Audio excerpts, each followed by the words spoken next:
आज पढ़ना है सूडो फोर्स। सूडो फोर्स एक फिक्शियस फोर्स होता है जिसको लगाने वाला दिखता नहीं है। सूडो फोर्स का कंसेप्ट थोड़ा अनोखा है। सूडो फोर्स के कंसेप्ट में बात यह है कि कुछ ऐसे क्वेश्चंस होते हैं जिनको अगर सूडो फोर्स के बिना लगाया जाए, मतलब लगाने को तो ऐसा नहीं कि हम बिना सूडो फोर्स, पहली बात तो एक चीज़ को हम अच्छे समझिए, सूडो फोर्स एक फिक्शियस फोर्स यानी वर्चुअल फोर्स है।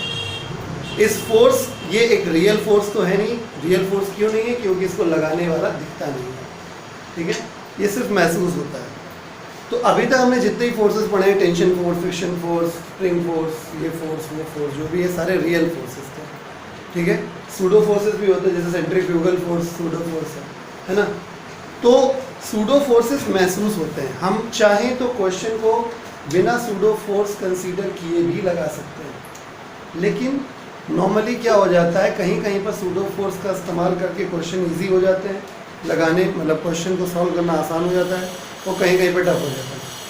तो इस समय जो हमारे पास कैटेगरी है, मैंने अभी तक सूडो फोर्स इंट्रोड्यूस क्यों नहीं किया, क्योंकि अभी तक जितने भी केसेस हमने पढ़े, अगर आप सूडो फोर्स से करेंगे तो थोड़े कॉम्प्लिकेटेड हो जाएंगे, ठीक है। लेकिन अब जो हमको करना है, अगर सूडो फोर्स के बिना किया तो आगे की स्थितियाँ कॉम्प्लिकेटेड हो जाएंगी। इसलिए एक अभी तक जितने फोर्सेस पढ़े थे वो रियल हैं, अभी तक जितने फोर्सेस पढ़े थे वो सारे के सारे रियल हैं, और अब जो पढ़ने जा रहे हैं वो एकमात्र एक नॉन रियल फोर्स, एक फिक्शियस फोर्स पढ़ने जा रहे हैं। होपफुली आप समझ रहे होंगे।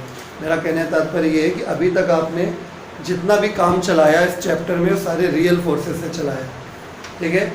अब आपको एक नॉन रियल फोर्स पढ़ना है जिसे हम सूडो फोर्स का नाम दे रहे हैं, ठीक है। अभी तक क्यों नहीं इस्तेमाल किया? क्योंकि अभी तक अगर सूडो फोर्स को किसी केस में लगाते तो वो चीज़ें बड़ी हो जाती, लेंदी हो जाती, ठीक है। लेकिन अब आगे की जो डगर है वो थोड़ी सी मुश्किल हो जाएगी अगर हमने सूडो फोर्स का इस्तेमाल नहीं किया तो, ठीक है। तो हेडिंग डाल दीजिए सूडो फोर्स, ठीक है, लिखिए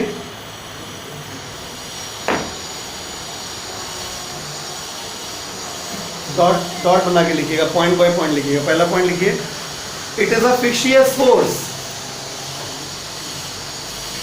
FICTIOUS, fictitious force. It is a fictitious force, it is a fictitious force,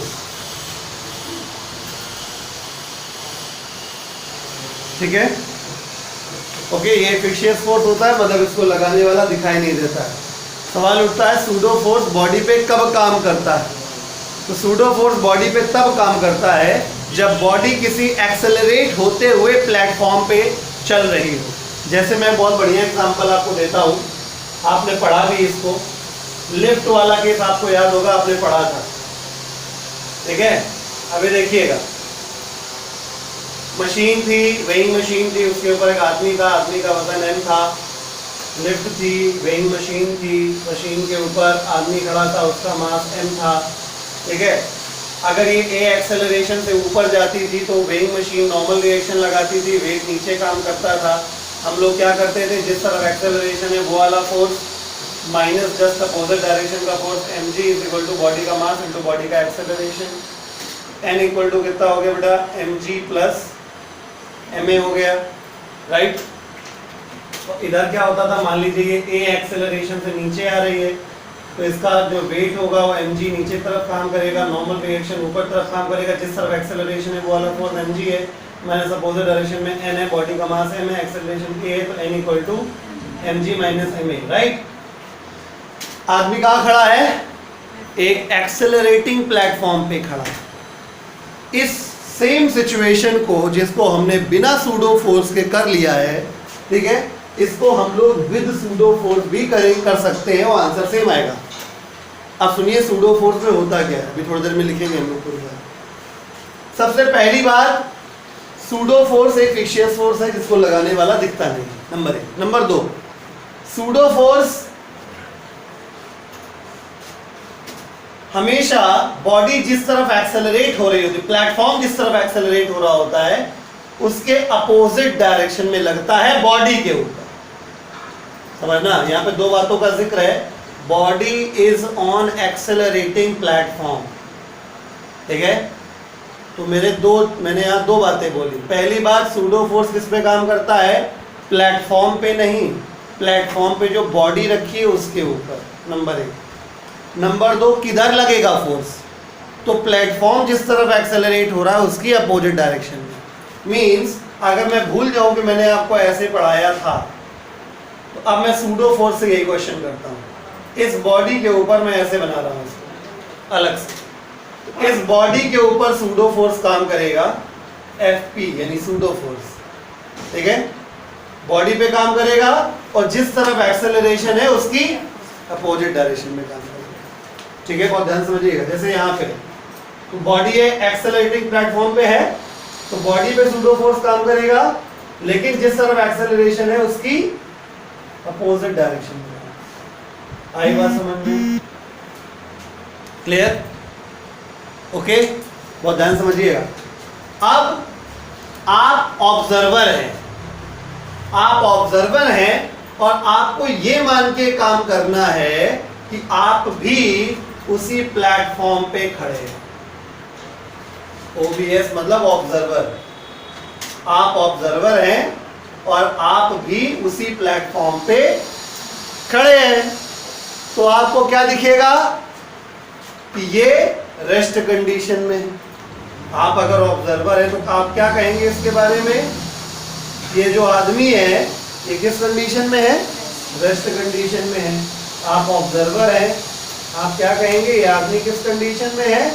rest condition में, ठीक है? तो आपके लिए ये आदमी अगर रेस्ट कंडीशन में है तो इसका मतलब यहाँ पे क्या है? इक्विलिब्रियम है। अगर कोई बॉडी रेस्ट में होती है तो बैलेंस होते हैं कॉन्करेंट फोर्सेस, बैलेंस होते हैं। तो इसका मतलब ये हुआ कि आपके अकॉर्डिंग अगर आप इस बॉडी को रेस्ट में देख रहे हैं तो इसका मतलब ऊपर का फोर्स इक्वल टू नीचे का फोर्स। नीचे क्या काम कर रहा है? mg प्लस सूडो फोर्स, ठीक है? अच्छा रुक दो, हाँ ठीक है, mg प्लस सूडो फोर्स। इधर आप बताइए, आप ऑब्जर्वर है, आपने देखा कि बंदा रुका हुआ है, इसका मतलब यहाँ पे क्या होगा? फोर्स बैलेंस हो जाएंगे। तो ऊपर की तरफ फोर्स कौन कौन से? n plus pseudo is equal to nt। तो n इक्वल टू कितना हो गया? mg माइनस सूडो फोर्स, ठीक? अब समझिएगा सूडो फोर्स का फॉर्मूला क्या होता है? सूडो फोर्स का फॉर्मूला होता है बॉडी का मास, प्लेटफॉर्म का नहीं, बॉडी का मास, बॉडी का मास इनटू प्लेटफॉर्म का एक्सेलरेशन, बॉडी का मास इनटू प्लेटफॉर्म का एक्सेलरेशन। तो प्लेटफॉर्म का एक्सेलरेशन कितना है? a। नहीं समझे? तो जब आप इस जगह पे Fp की वैल्यू रखोगे, बताओ मुझे, तो बताओ वही नहीं है कि जो पहले आ चुका है, ठीक है? बॉडी का मास इनटू प्लेटफॉर्म का एक्सेलरेशन, बताओ वही नहीं है कि जो पहले आ चुका है, ठीक? लेकिन तुम्हारे लिए टफ हो गया, ठीक है? वही बात मैं बोल रहा था कि सूडो फोर्स से कर तो लेंगे, लेकिन अभी तक हमने इसलिए सूडो फोर्स से नहीं बताया क्योंकि सूडो फोर्स से करने में क्या होगा? थोड़ा सा आपके लिए चैलेंजिंग हो जाएगा। ये बात समझ में आ गई कि नहीं हो गई? आ गई। इस वजह से हमने आपको सूडो फोर्स से अभी ये सारी चीज़ें कराई नहीं थी। बड़ा आसान था पहले, क्या? जिस तरह एक्सेलरेशन वाला force minus opposite direction force equal to body का मास इनटू बॉडी एक्सेलरेशन, काम खत्म, ठीक है?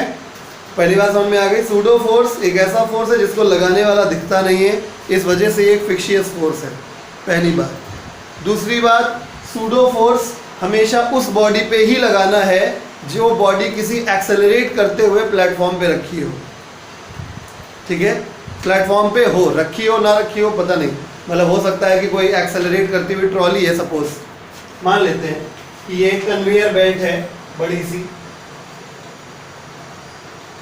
ठीक है? ऐसे ऐसे घूम रही है और ये एक्सेलरेट हो रही है ऐसे, और उसके ऊपर एक बउआ है वो दौड़ रहा है, तो इसके ऊपर भी क्या लगेगा?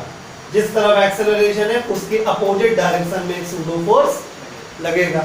अगर बउआ का मास m है और जो हमारा प्लेटफॉर्म है, ये बेल्ट क्या है? प्लेटफॉर्म है, ठीक है? तो सूडो फोर्स का मामला क्या होता है? बउआ का मास और प्लेटफॉर्म यानी कन्वेयर बेल्ट का एक्सेलरेशन। नहीं समझ में आ गई बात, ठीक है? तो अगर कोई भी बॉडी किसी एक्सेलरेटिंग प्लेटफॉर्म पर है, चाहे रखी है या चल रही है, तो उसके ऊपर सूडो फोर्स काम करता है। ये दूसरी बात थी। ठीक है, पहली बात क्या थी?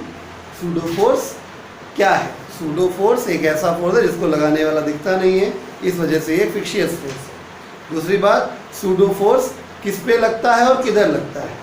तो जो बॉडी एक्सेलरेटिंग प्लेटफॉर्म पे मौजूद है, चाहे रेस्ट कंडीशन में या मोशन कंडीशन में, उसके ऊपर लगेगा और हमेशा जिस तरफ एक्सेलरेशन होता है प्लेटफॉर्म का, उसके अपोजिट डायरेक्शन में होता है। दूसरी बात। तीसरी बात, सूडो फोर्स की वैल्यू कितनी होती है? तो सूडो फोर्स हमेशा बॉडी का मास, यानी प्लेटफॉर्म पे जो बॉडी है वो, उसका मास इनटू प्लेटफॉर्म के एक्सेलरेशन के मल्टीप्लिकेशन के बराबर होता है, m/a। ठीक है। चौथा स्टेप क्या करना है?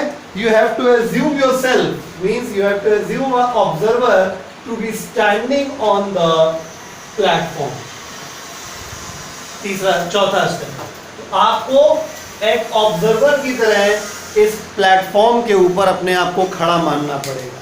फिर आपको जैसा दिखाई देगा उसके हिसाब से काम करना है। समझ गए कहानी पूरी सूडो फोर्स की?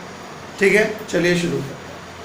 तो पहला पॉइंट आपने लिखा, it is a fictitious force. अगला पॉइंट लिखिए, this force comes into existence, this force comes into existence, this force comes into existence, this force comes into existence when a body is kept, when a body is kept on an, when a body is kept on an accelerating platform, when a body is kept on an accelerating platform, when a body is kept on an accelerating platform। ठीक है, अगला point लिखिए, its direction is always opposite to the direction of, its direction is always opposite to the direction of acceleration of platform, its direction is always opposite to the direction of, its direction is always opposite to the direction of the platform, sorry, its direction is always opposite to the direction of acceleration of the platform, its direction is always opposite to the direction of acceleration of the platform।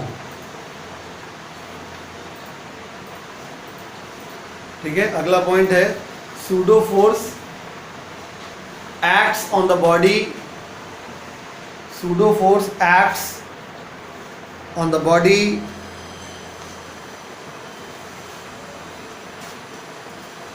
which is on the accelerating platform, pseudo force acts on the body which is on the accelerating platform, which is on the accelerating platform, ठीक है, comma, either in rest position or in motion position,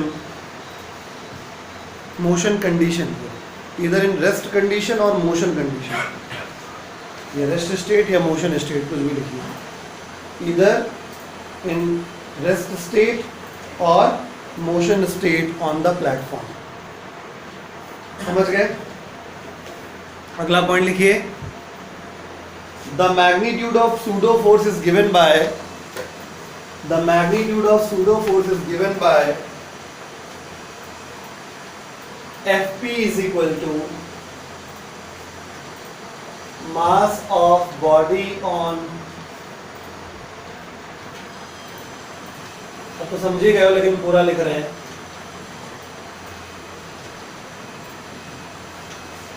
mass of body on accelerating platform into acceleration of platform। ठीक है, magnitude of pseudo force is given by Fp बराबर mass of body on accelerating platform into acceleration of the platform। ठीक है, अगला point क्या है, फिर हमें क्या करना है, हमें ये मानना है कि हम एज अ ऑब्जर्वर उसी एक्सेलरेटिंग प्लेटफॉर्म के ऊपर स्टैंडिंग, खड़े। तो अगला पॉइंट लिखिए, if we are taking pseudo force in consideration, if we are taking मतलब समझ रहे हैं, सूडो फोर्स लेना ना लेना हमारी इच्छा पर निर्भर करता है, ठीक है। लेकिन वही चीज़ मैं शुरुआत में जो बोल रहा था आपसे, क्योंकि हो सकता है सूडो फोर्स लेना आपके लिए कहीं कहीं पर टफ हो जाए और कहीं कहीं पर आसान हो जाए। तो अभी तक जितने केस पढ़ाए थे, ठीक है, उनमें सूडो फोर्स लेना टफ बना देता सिचुएशन को, मैंने प्रैक्टिकली आपको समझाया, ठीक है, यहाँ पे करके दिखाया किसी वजह से, ठीक है। तो लिखिए, if we are taking pseudo force in consideration, comma then, ठीक है, we should take ourselves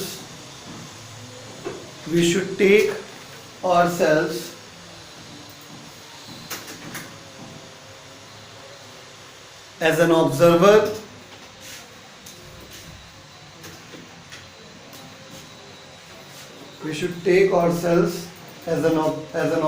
standing on that platform,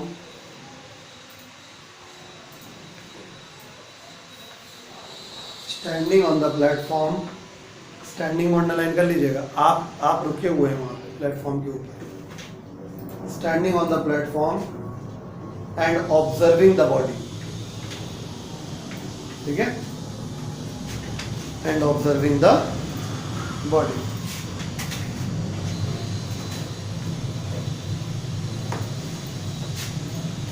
ठीक है, तो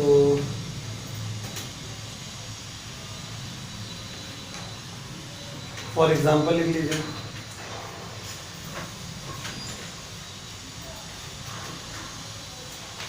ठीक है। एग्जाम्पल में हमारे पास दो केसेस हैं,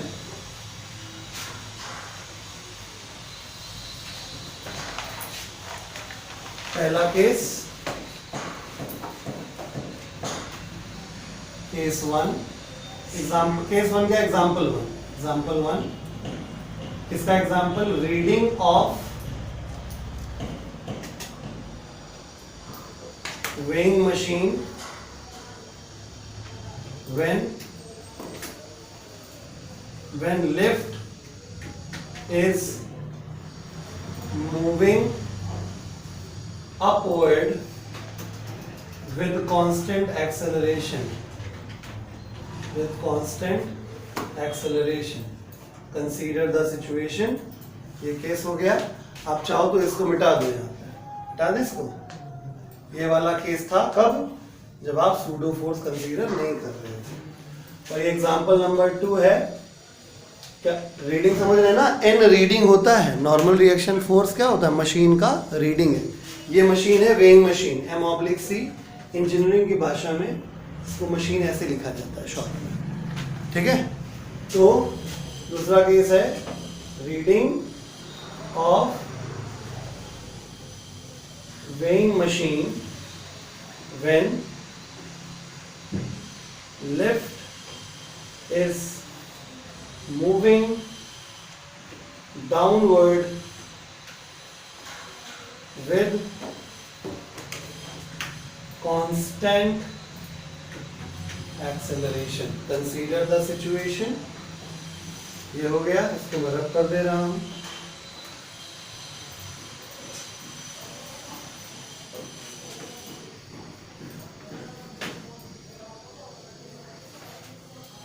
ठीक है, और ये बउआ वाला केस भी रब कर दे रहे हैं, समझ रहे होंगे आप, या कहो तो यहाँ लिख दें तीसरा एग्जांपल भी, ठीक है। तो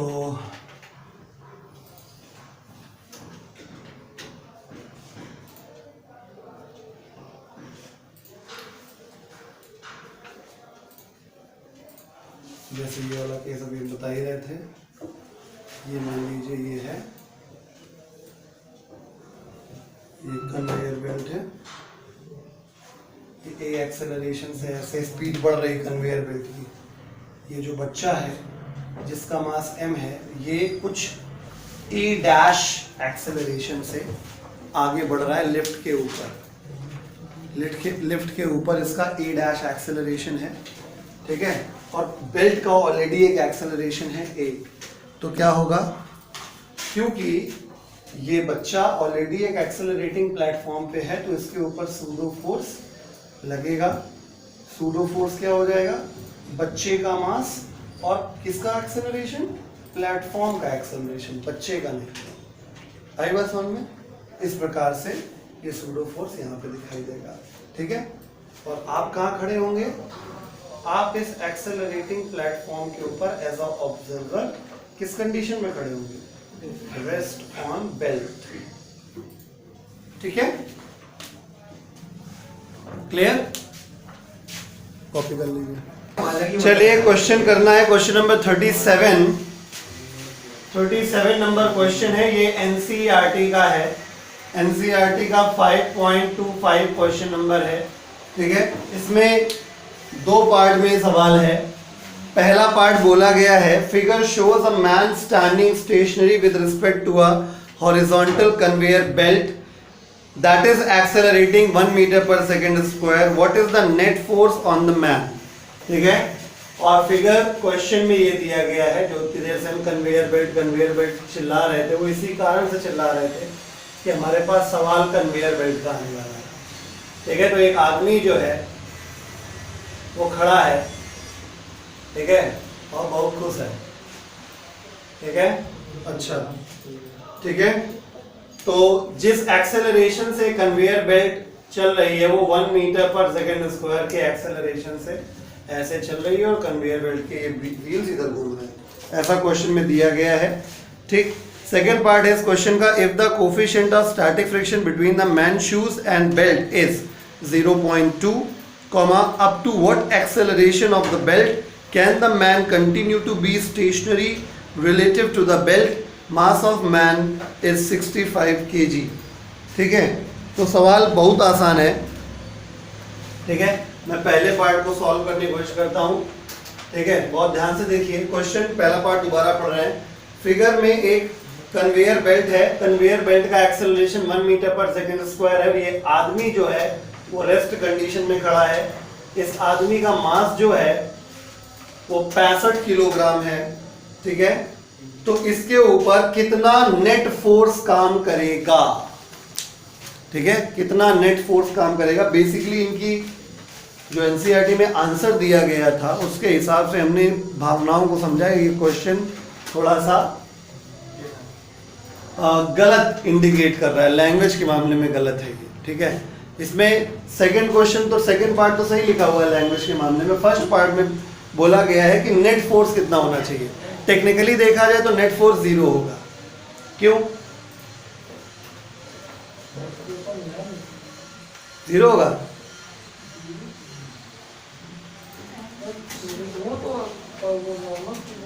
भावनाओं समझिए, देखिए यहाँ पे मसला इतना आसान नहीं है, अच्छे से समझने की जरूरत है। जनरली बच्चों ने हमको बताया है, जब हमने ये क्वेश्चन लगाया है तब उन्होंने कहा फोर्स 0 होगा। सर आदमी तो रेस्ट में है, यानी सारे फोर्स क्या हो गए, बैलेंस हो गए, यानी टोटल फोर्स कितना हो गया, 0 हो गया। ऐसा नहीं है, ऐसा नहीं है। इस आदमी के ऊपर ये कन्वेयर बेल्ट फोर्स लगा रही है, कन्वेयर बेल्ट ही है जो इस आदमी को अपने साथ लेके आगे जा रही है। तो इसको ऐसे इमेजिन करिए कि ये आदमी था 65 किलो का और ये कन्वेयर बेल्ट वाला फोर्स इसके ऊपर ऐसे लगा और ये आगे सरक रहा, ऐसे इमेजिन करिए इसको। नहीं समझे? तो कन्वेयर बेल्ट फोर्स लगा रही है आदमी के ऊपर ताकि ये आगे जाए। बात समझ में आ गई? क्लियर? ठीक है। पहली बात तो नेट फोर्स यहाँ 0 नहीं हो सकता। कारण क्या है? क्योंकि ये कन्वेयर बेल्ट के ऊपर ये आदमी खड़ा हुआ है और कन्वेयर बेल्ट एक्सेलरेट हो रही तो आदमी भी एक्सेलरेट हो रहा है, और इसका मतलब आदमी एक्सेलरेट हो रहा है तो एक्सेलरेशन तभी आता है जब उनके पापा मौजूद होते हैं, यानी कि फोर्स।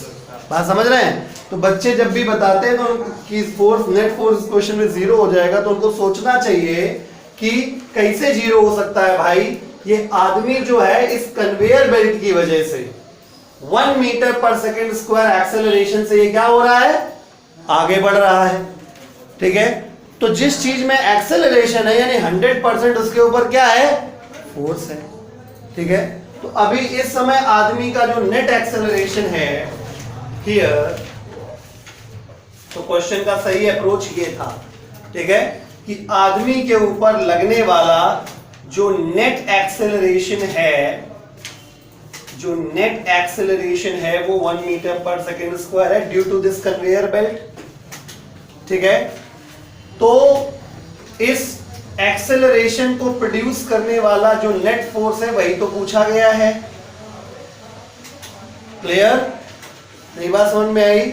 भाई देखिए, बॉडी पे जो एक्सेलरेशन आता है वो नेट फोर्स की वजह से आता है। बॉडी पे कई सारे फोर्स काम कर रहे हैं, बात समझिएगा बहुत अच्छे से। बॉडी पे कई सारे फोर्स काम कर रहे हैं और कई सारे फोर्सेस की वजह से एक फाइनल एक्सेलरेशन आता है। ठीक है, तो कई सारे फोर्सेस का जो रिजल्टेंट फोर्स होता है वो एक रिजल्टेंट एक्सेलरेशन प्रोवाइड करता है। तो मुझे क्या दिख रहा है कि इस आदमी का जो एक्सेलरेशन है वो net acceleration 1 metre per second square है, तो इसके ऊपर एक नेट फोर्स लगा होगा, वही सवाल में पूछा गया है। बॉडी का मास कितना दिया गया है, 65 kg। तो FMA कुछ दिख नहीं रहा आपको, F बराबर ma, तो net force is equal to mass into net acceleration. पल्ले पड़ रहा है? मैं जो बताना चाह रहा हूं वो आप तक सही तरीके से कन्वे होना चाहिए, नहीं तो आप कंफ्यूज हो जाएंगे। एनसीईआरटी का सवाल है। ठीक है, मैं फिर से बोलता हूं एक बार, सवाल में कोई 2 कौड़ी का सवाल है, केवल एक लाइन में भी वैल्यू रख दूंगा आंसर आ जाएगा, कुछ नहीं है। लेकिन जो सोचना है इसके बारे में वो सोचिए बिल्कुल कूल माइंड से। ये कन्वेयर बेल्ट आगे चल रही है एक्सेलरेट होते हुए, यानी कन्वेयर बेल्ट आदमी को ढो रही है, खींच रही है, आदमी पे फोर्स लगा रही है। ठीक है, तो कन्वेयर बेल्ट ने आदमी को फोर्स लगा के कितना नेट एक्सेलरेशन प्रोवाइड किया, 1 मीटर पर सेकेंड स्क्वायर। तो जो नेट एक्सेलरेशन आया है वो किसी नेट फोर्स की वजह से आया होगा, बिना फोर्स के एक्सेलरेशन नहीं आता है। तो हमसे यही नेट फोर्स पूछा गया था। ठीक है, बॉडी का मास कितना है, 65, तो F net equal to mass into net acceleration. पल्ले पड़ा? तो इस जगह पे नेट फोर्स है हमारा, अच्छा निकालना है, मास कितना 65, एक्सेलरेशन कितना 1, कुल मिला के 65 न्यूटन। ठीक है, तो लैंग्वेज नेट फोर्स की जो है वो बहुत ध्यान से समझनी होगी आपको। कॉपी करिए, सेकंड पार्ट पे दिमाग लगाइए जरा। अब देखिए इसका सेकंड पार्ट, फिर से डायग्राम बना के समझा रहे हैं, ध्यान से देखिए। ये है आपकी कन्वेयर बेल्ट, ऐसे ये आदमी है, ये प्लेटफॉर्म का एक्सेलरेशन है कितना, 1 मीटर पर सेकेंड स्क्वायर। अब देखिए यहां भी कंफ्यूजन होता है बच्चों को।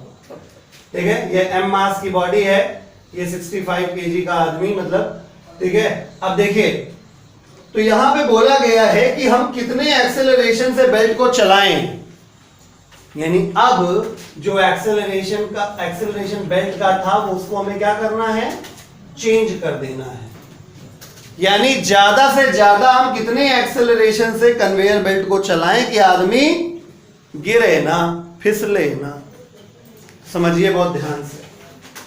तो जिस समय कोई भी ऑब्जेक्ट एक एक्सेलरेटिंग प्लेटफॉर्म पे रखा होता है तो बॉडी पर एक्सेलरेशन की अपोजिट डायरेक्शन में क्या काम करता है, एक सूडो फोर्स करता है। सूडो फोर्स का फॉर्मूला बॉडी का मास इनटू प्लेटफॉर्म का एक्सेलरेशन। अब प्लेटफॉर्म का एक्सेलरेशन a डैश है जो कि तुम्हें निकालना है।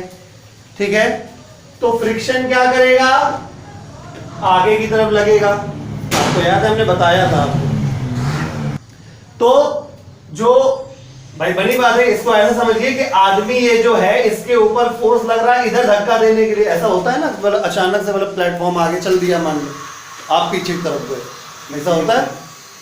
ठीक है, तो किस वजह से, ड्यू टू सूडो फोर्स, है ना। तो फ्रिक्शन आपका पैर फर्म रखता है, जमीन पे गढ़ाए रखता है। तो यहां पे जब तक ये लिमिट मेंटेन रहेगी Fs max, यानी जब तक ये वाला फोर्स Fs max को क्रॉस नहीं करता तब तक आप खड़े रहोगे, और जैसे ही ये फोर्स Fs max से ज्यादा हो जाएगा तुरंत सरक जाओगे। कल का लेक्चर याद है कि नहीं याद है? हमने बताया था कि जब तक आपका लगाया हुआ फोर्स Fs max के बराबर तक रहता है तब तक तो आप रुके रह सकते हैं, बॉडी रुकी रहती है, उसके बाद सरक जाएगी। तो मैं वही तो कहना चाह रहा हूं कि इस आदमी के ऊपर सूडो फोर्स इधर काम कर रहा है, ठीक है, तो फ्रिक्शन अपोजिट डायरेक्शन में काम करेगा। तो अगर इसको रुके रहना है अप टू लिमिटिंग कंडीशन, अगर इसको रुके रहना है टू स्टैंड स्टेशनरी या नॉट टू स्लिप, उस कंडीशन के लिए सूडो फोर्स इस Fs max के बराबर तक हो सकता है, यानी सूडो फोर्स की वैल्यू या तो बराबर हो या तो इससे कम हो, तभी तक वो आदमी खड़ा रहेगा। अब ज्यादा बेटर एक्सप्रेशन, सूडो फोर्स की वैल्यू Fs max के या तो कम रहे तो आदमी खड़ा रहेगा, बहुत ज्यादा हो सके तो बराबर हो जाए, अदरवाइज अगर ये सूडो फोर्स ज्यादा लग गया तो पहिया सरक जाएंगे और ये धसक जाएंगे, ठीक, पहिया सरक जाएंगे और भैया भसक जाएंगे, ऐसे कह सकते हैं। आई बात समझ में? तो भसकने से बचाने के लिए सूडो फोर्स हमेशा कम होना चाहिए, किससे? लिमिटिंग फ्रिक्शन फोर्स से। सूडो फोर्स का फॉर्मूला मैंने यहां लिख दिया है, m into a dash. Fs max का formula mu s into n होता है। जब बॉडी हॉरिजॉन्टल सरफेस पे होती है तो n की जगह क्या लिखा जाता है? mg लिखा जाता है। तो ये क्या हो गया बेटा? म्यू एस mg, m से m क्या हो गया? Cancel, a dash is less than equal to mu s g। Competitive exam में बच्चे इसको याद कर लेते हैं कि अगर आपको किसी एक्सेलरेट होते हुए प्लेटफॉर्म पे आप अगर खड़े हैं तो कितना एक्सेलरेशन मैक्सिमम हो सकता है, that is a dash max कितना हो सकता है? म्यू एस इंटू जी के बराबर। वो प्लेटफॉर्म इतने एक्सेलरेशन से ज्यादा चले तो आदमी सरकेगा नहीं, इसके बाद भैया भसक जाएंगे। आई बात समझ में? बाकी वैल्यू रखनी है, केवल आंसर आ गया है आपको, ठीक है। यानी a डैश मैक्स बराबर कितना आ जाएगा? म्यू एस की वैल्यू कितनी दी गई क्वेश्चन में? 0.2 और g की वैल्यू नहीं पता तो 9.8। सॉल्व कर लेंगे तो answer 1.96 metre per second square. Copy कर लीजिए।